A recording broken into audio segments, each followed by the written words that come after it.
Le Beşiktaş n'a pas fait dans le détail face à Rizespor en Coupe de Turquie. Victoire 4-1. Et encore une fois, les recrues du mercato d'hiver ont été ultra importantes. Et évidemment, le mec sur l'image, Yang Yuo, l'inarrêtable Yang Yuo, a encore marqué. Voilà, 5 matchs, 4 buts, 2 passes décisives.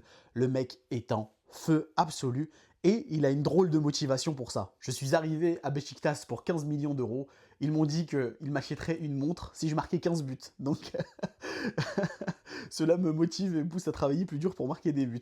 Donc évidemment, le gars, voilà, il veut son petit cadeau et il veut continuer à enfiler les pions pour avoir une belle montre, hein, j'imagine. On parle pas d'une petite montre de pacotille, mais voilà, c'est toujours un peu marrant ce genre d'anecdote concernant ces joueurs. Murillo, vous savez, le gars là que l'OM a laissé partir comme un malpropre, eh bien, il a marqué un but exceptionnel, hein, pour ouvrir le score, une frappe magnifique, il n'y a rien à dire. Deuxième but pour lui en une poignée de matchs, 4-5 matchs il me semble pour Murillo également. Donc tout va bien pour lui et il a fêté ça en prenant un petit selfie avec le public. Donc bravo à Murillo, ça me fait plaisir de le voir comme ça et il semble vraiment s'éclater dans son nouveau club.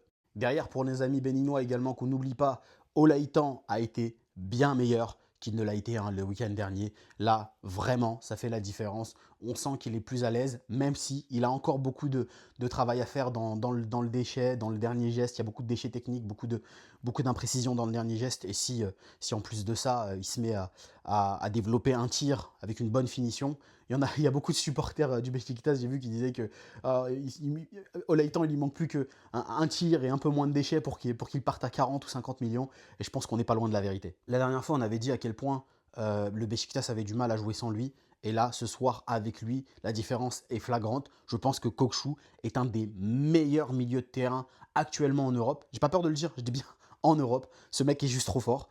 Et bravo à Beşiktaş, parce qu'ils ont une sacrée pépite.